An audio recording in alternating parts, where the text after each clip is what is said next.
Bonjour tout le monde, je m'appelle Annick et vous êtes en train de visionner la première capsule des dynamites. Qu'est-ce que c'est les dynamites? Je vous l'explique rapidement.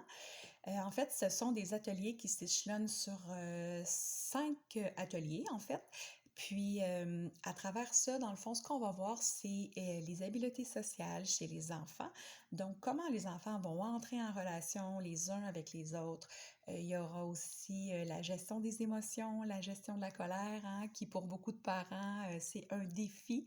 Euh, Puis aussi, on va voir tout plein de trucs, tout plein de conseils. Je vais vous donner des idées de bricolage à faire avec vos cocos à la maison, des tableaux. Puis aussi, je vais mettre en lien, en fait, en annexe avec la capsule, plein d'outils pour vous, plein de ressources que vous allez pouvoir aller voir. Et d'ailleurs, c'est super important pour cette capsule-ci, je vais mettre le lien une courte vidéo qui s'appelle La plasticité cérébrale. Je vous invite fortement à aller la visionner. C'est super intéressant, c'est vraiment pertinent. C'est pour comprendre un peu comment ça se passe en fait dans la tête de notre enfant. On le comprend mieux après. Il y a des choses qu'on réalise pas tout le temps ou auxquelles on s'arrête pas plutôt. Puis là, on a vraiment le temps de prendre conscience de OK, c'est comme ça que ça marche dans la tête de mon enfant. Je trouve ça très pertinent.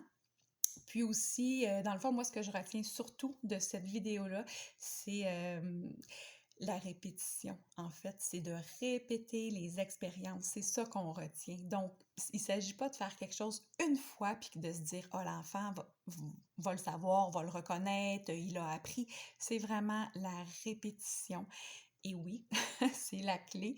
Donc, ça nous apprend, en fait, ça nous démontre dans cette vidéo-là que c'est vraiment par la répétition d'événements que l'enfant va faire le plus de liens possible et que là, son cerveau va se développer et c'est comme ça qu'il va apprendre.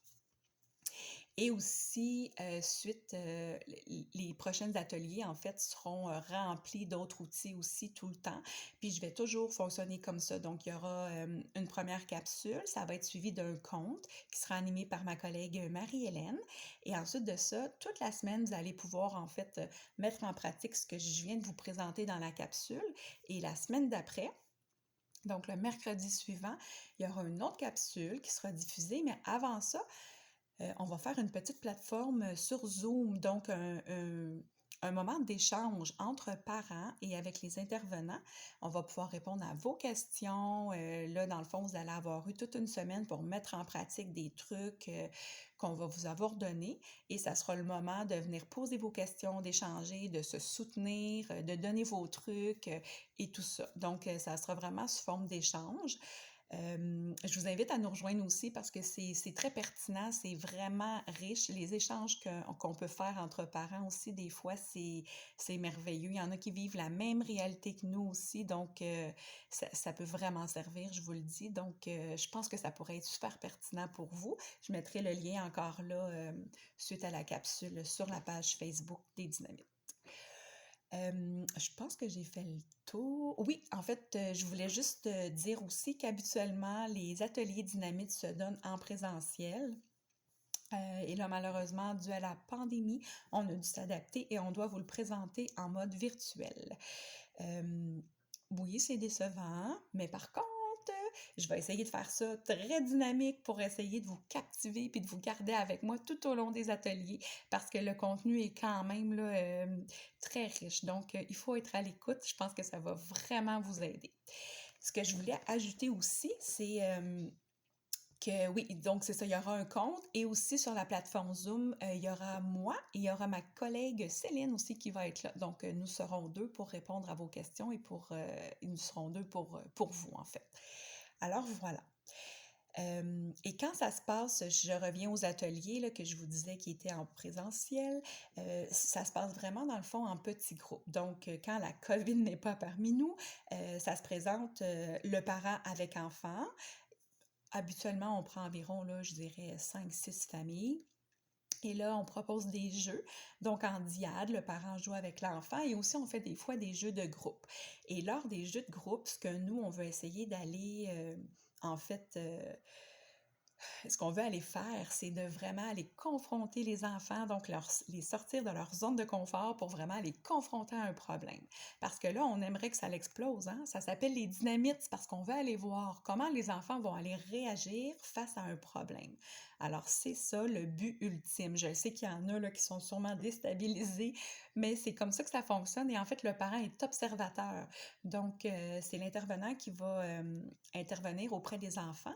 Puis, il y a une autre intervenante aussi qui intervient auprès des parents. Donc, il y aurait une éducatrice, par exemple, qui resterait auprès des enfants et qui fait des interventions, tout ça dans le but, dans le fond, de les outiller et de les guider vers les bonnes pratiques.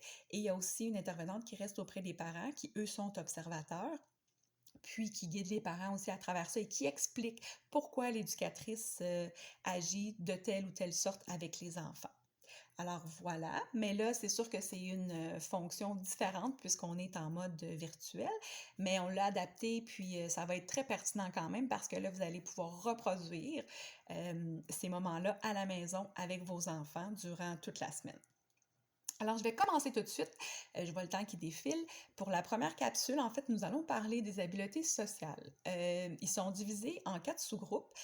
Puis, moi, ce que j'aimerais faire, c'est de les décortiquer. Puis, après ça, de vous donner des petits exercices à faire à la maison en lien avec les habiletés sociales. Ensuite de ça, on va parler rapidement de la prise de contact, qui est super importante aussi, hein, comment on entre en relation avec les autres. Puis, la capsule va être terminée. Alors, je commence.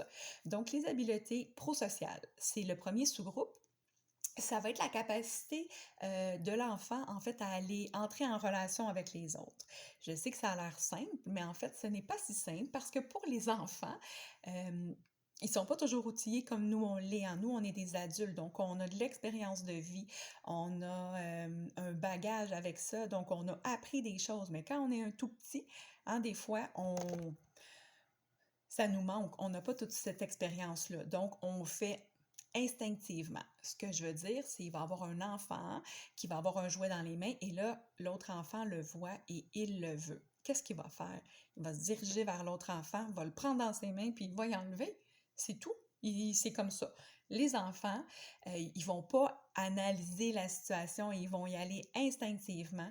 Donc, je vois un jouet, je l'aime, je le veux, je le prends. C'est simple.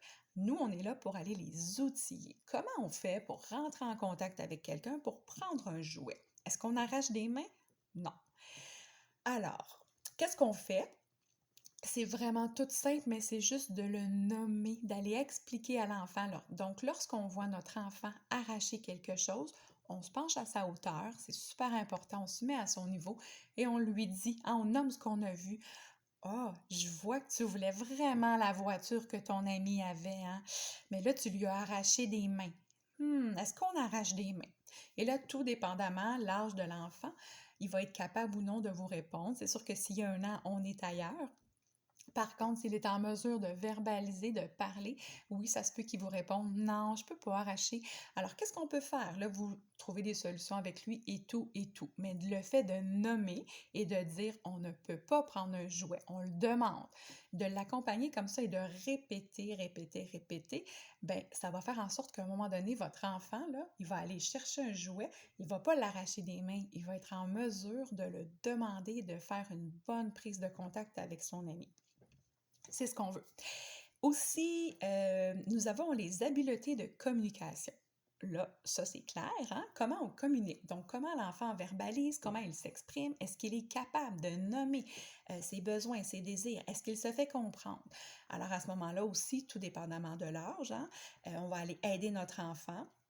On peut nommer aussi, si je reviens à l'exemple de la petite voiture, les deux enfants qui se chicanent. Encore là, hein, ah, j'ai vu que tu voulais l'auto, hein, mais là, ton ami, il l'a gardé, c'était lui qui l'avait en premier, puis tu as eu beaucoup de peine. Hein? Je vois que ça te fait de la peine, regarde, tu as des larmes qui coulent, et bon, on peut rajouter tout dépendamment l'âge de l'enfant. Alors, en allant nommer, les émotions, ça va aussi aider l'enfant éventuellement à communiquer et à verbaliser lui-même ce qu'il ressent, d'être capable de reconnaître ses émotions. Ensuite de ça, nous avons les habiletés d'autocontrôle. Alors, ça le dit dans le mot, hein, l'autocontrôle, même chez l'adulte, des fois pour certains, c'est difficile. Gestion de la colère, entre autres. Donc, on va aller donner des moyens à l'enfant. comment il peut faire un retour au calme aussi, ça c'est super important. Donc pour les enfants qui font de grosses colères, des grosses crises, ce qu'on veut, c'est d'aller diminuer le nombre de crises et on veut aller diminuer l'intensité aussi. Je ne vous dis pas que ça va être parfait. Je ne vous dis pas que votre enfant ne fera plus jamais de crise. Par contre, ce qu'on souhaite et ce qu'on veut, si vous travaillez fort à la maison avec vos cocos, c'est que justement l'intensité et le nombre de crises vont s'espacer, va s'estomper. Donc, on va aller travailler aussi dans ce sens-là. Je vais vous donner plein d'outils, là, des bricolages et tout pour faire ça. Ça va vraiment vous aider avec vos enfants. Ils vont pouvoir aller se référer là, à une petite boîte à outils. Vous allez voir, ça va être merveilleux. Et ensuite de ça, pour la dernière catégorie en fait d'habiletés, nous avons les habiletés de résolution de problèmes. Et là, ben, ça va être la capacité de l'enfant à résoudre un problème. Donc, tout dépendamment de l'âge, encore une fois, l'enfant qui va savoir chamailler, chicaner pour la petite voiture, on peut lui demander qu'est-ce qu'on pourrait faire, hein? Il y a une auto, vous êtes deux. Donc là, on l'amène, comme je disais aussi un petit peu plus tôt au début de la capsule, à réfléchir, à se créer des hypothèses. Comment on peut faire? Puis avec ça aussi, on va pouvoir éventuellement, dans une autre capsule, aller se faire des tableaux avec les enfants. Donc, d'aller imager les solutions possibles. Donc, si c'est chacun notre tour, par exemple, ben à ce moment-là, je ne sais pas, vous le faites avec un sablier, par exemple, on va pouvoir faire un tableau avec un sablier. L'enfant va pouvoir aller s'y référer. OK, il y a une chicane pour un jouet, qu'est-ce que je peux faire? Il va aller voir son tableau. Ah, un sablier. Ça veut dire j'attends mon tour, hein? Alors, voilà. Ensuite de ça, la prise de contact. Donc, la prise de contact, ça se fait pas toujours de la bonne façon chez nos petits cocos. C'est parfois difficile, donc surtout, là, ce qui est important, en fait, c'est que je vous dirais de pas trop mettre l'emphase là-dessus, hein. Des fois, là, on force un petit peu, puis on dit: «Allez, dis bonjour», puis là, on va insister fort, fort, fort. Mais l'enfant, il a peut-être pas le goût et c'est correct. On respecte ça. On montre comme ça à l'enfant qui, dans le fond, à se respecter lui-même. Il a pas envie, il a pas le goût, mais on peut pas l'obliger. Cette personne-là ne veut pas. Hein, c'est comme nous, comme adultes, on n'a peut-être pas envie d'aller donner des bisous, des câlins à tout le monde. La même chose pour les enfants. Donc, on respecte ça, mais on peut dire, par exemple, tu peux faire autre chose. Est-ce que tu as envie de dire bye-bye? On peut le faire avec la main, on peut envoyer un bisou soufflé, il y a d'autres options. Puis peut-être que la prochaine fois, ben là, l'enfant va sentir qu'il va avoir été respecté là-dedans, puis il va avoir eu, dans le fond, un pouvoir de décision, de se dire, OK, ben moi, j'ai eu le droit de dire non. Peut-être que ça va juste dédramatiser le tout, puis que la prochaine fois, il va vouloir aller donner un câlin. Peut-être que non non plus, alors là, on peut penser aux autres options. Donc, prendre contact aussi.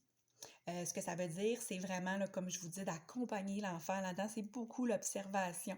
Hein, on essaie d'aller voir qu'est-ce que les enfants vont faire pour rentrer en relation avec les autres. C'est de dire bonjour, on est trop gêné, c'est pas grave. On peut faire un beau sourire, un petit signe de la tête, un petit halo de la main, c'est correct aussi. Encore une fois, on respecte l'enfant là-dedans. Puis moi, j'ai un ami qui s'appelle Brin d'Ami que j'aime beaucoup, beaucoup, beaucoup. C'est un outil de travail, en fait, avec lequel on travaille beaucoup en petite enfance. C'est une petite souris qui va aller parler, dans le fond, des habiletés sociales avec les enfants. Donc, je l'aime beaucoup. Je vais les mettre en annexe aussi, encore une fois, là, suite à la capsule. Vous allez pouvoir aller regarder là, le matériel. Ça l'apprend justement aux enfants comment entrer en relation avec les autres. Ça commence par quelque chose de très, très simple, hein, dire bonjour, de faire une demande. C'est tout simple, mais ça veut dire beaucoup. Alors voilà, je pense que c'est pour la première capsule, c'est assez complet. Je vais mettre tout le matériel suite à la capsule que vous allez pouvoir aller voir. Et aussi, comme je vous disais tantôt, là, vu que nous sommes en mode virtuel, c'est sûr que les moments de jeu et tout, le moment où on veut aller comme créer en fait une petite chicane entre les enfants, c'est pas possible de le faire. Par contre, à la maison, vous, je vous invite à le faire. Observez vos enfants, regardez s'il y a des chicanes entre eux, comment ils font aussi avec vous. Est-ce qu'ils prennent les choses dans vos mains sans vous le demander? Quand ils ont une colère, est-ce qu'ils sont capables de nommer pourquoi? Est-ce qu'ils sont capables de trouver des solutions? Donc, je vous invite à observer tout ça pour cette semaine et la semaine prochaine, on va en rediscuter sur notre plateforme Zoom et aussi, je vous dis tout de suite le thème pour la semaine prochaine, je vous prépare, ce sera la colère et on va se fabriquer de beaux outils. Alors voilà, première capsule terminée. J'espère que j'ai pu vous aider et on se voit mercredi prochain. Merci tout le monde. Bye bye!